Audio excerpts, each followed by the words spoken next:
வணக்கம். இன்னைக்கு நம்ம பார்க்க போறது பாத்தீங்கன்னா ரொம்பவே டேஸ்டான சூப்பரான சொரக்காய் மோர் கூட்டு எப்படி செய்யறது அப்படின்னு தான் பார்க்க போறோம். வாங்க எப்படி செய்யறதுன்னு பார்க்கலாம். அதுக்கு முன்னாடி நம்ம சேனலை நீங்க இன்னும் சப்ஸ்கிரைப் பண்ணலன்னா மறக்காம சப்ஸ்கிரைப் பண்ணிட்டு கூடவே இருக்க பெல் ஐக்கானை கிளிக் பண்ணிக்கோங்க. ஃபர்ஸ்ட் ஒரு சொரக்காய் எடுத்துக்கோங்க. அதுல தோல்லாம் நல்லா சீவிட்டு உள்ள இருக்க விதையெல்லாம் எடுத்துட்டு இது மாதிரி நல்லா சின்ன சின்னதா கட் பண்ணி எடுத்துக்கோங்க. இப்ப ஒரு கப்ல கெட்டியான தயிர் எடுத்திருக்கோம். அதை ஒரு கப்ல மாத்திக்கோங்க. மாத்திட்டு இதை நல்லா ஒரு விஸ்க வச்சு நல்லா கலந்து விட்டுறலாம். தண்ணியெல்லாம் ஊத்த வேணாம். நல்லா கெட்டியா இருக்க மாதிரியே நல்லா கலந்து எடுத்துக்கோங்க. ஒரு விஸ்கோ இல்லைன்னா ஒரு மத்தோ வச்சு நல்லா இது மாதிரி கலந்து எடுத்துக்கோங்க. அடுத்து ஒரு வான்ல வச்சுக்கோங்க. அதுல ஒரு ஸ்பூன் அளவுக்கு எண்ணெய் ஊத்திக்கோங்க.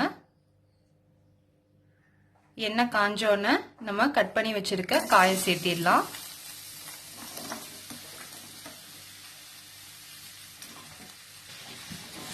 சேர்த்திட்டு நல்லா எல்லாத்தையும் நல்லா வதக்கி விட்டுறலாம்.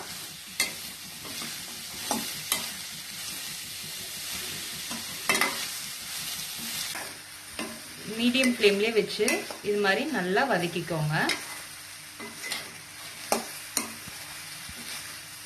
ஓரளவுக்கு பாதி வதங்கினோன்னு அரை டீஸ்பூன் அளவுக்கு மஞ்சத்தூள் சேர்த்திக்கோங்க.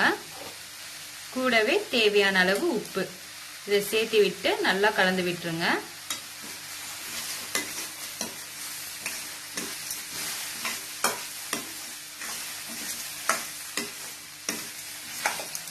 இது மாதிரி நல்லா கலந்து விட்டுட்டு கொஞ்சமா தண்ணி ஊத்திக்கலாம். தண்ணி ஊத்திட்டு நம்ம மூடி வச்சிட்டோம் அப்படின்னா கொஞ்ச நேரத்துக்கு நல்லா வெந்து வரும். இது அப்படியே நல்லா வேகட்டும். நம்ம அதுக்கு முன்ன அரைக்க வேண்டியதெல்லாம் அரைச்சிட்டு வந்துடலாம்.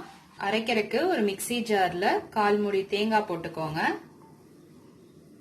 3 பச்சை மிளகாய் போட்டுக்கோங்க. உங்க காரத்துக்கு ஏத்தாப்புல போட்டுக்கோங்க. 1 டீஸ்பூன் அளவுக்கு சீரகம் போட்டுக்கோங்க. இப்ப இது எல்லாத்தையும் நம்ம அரைச்சிட்டு வந்துடலாம். 10 நிமிஷம் ஆயிடுச்சு. காய் நல்லா வெந்திருக்கும்.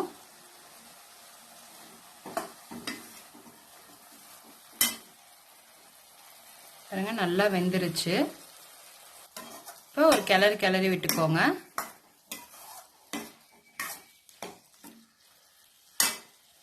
இது கூட நம்ம அரைச்சு வச்சிருக்க தேங்காவை ஊத்திடலாம். ஊத்திட்டு லைட்டா தண்ணி ஊத்திக்கோங்க. இதை அப்படியே நல்லா கலந்து விட்டுக்கோங்க. கலந்து விட்டு கொஞ்ச நேரம் அப்படியே விட்டுருங்க. நல்லா பச்சை வாசனை எல்லாம் போகட்டும்.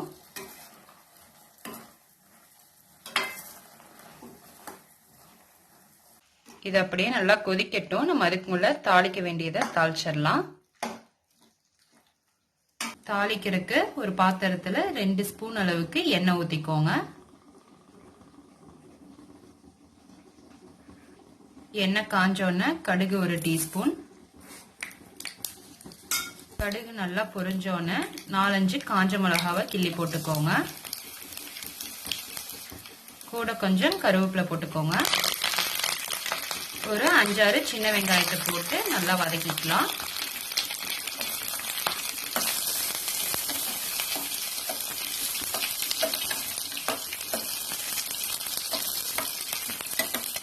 வெங்காயத்துக்கு அளவா உப்பு போட்டுக்கோங்க. கொஞ்சமா பெருங்காயத்தூள்.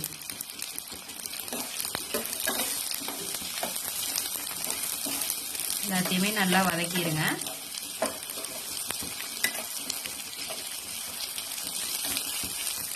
இது மாதிரி நல்லா வதங்கினோன்னு நம்ம இதை காய் கூட ஆட் பண்ணிடலாம்.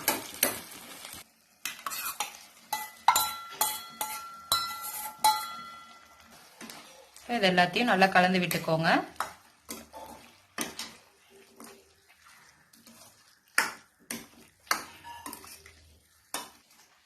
இப்போ நம்ம அடுப்பை கம்ப்ளீட்டா சிம்ல வச்சிருங்க. வச்சுட்டு நம்ம கலந்து வச்சிருக்க தயிர் இருக்குல்ல அதையும் கூட சேர்த்திருங்க. நம்ம தயிர் சேர்க்கும் போது அடுப்பை ஃபுல் ஃப்ளேம்ல வைக்க கூடாது, திரிஞ்சு போயிடும். அதனால ஃபுல்லா ஆஃப் பண்ணிட்டோ இல்லைன்னா கம்ப்ளீட்டா சிம்ல வச்சுட்டோ தான் நம்ம சேர்க்கணும்.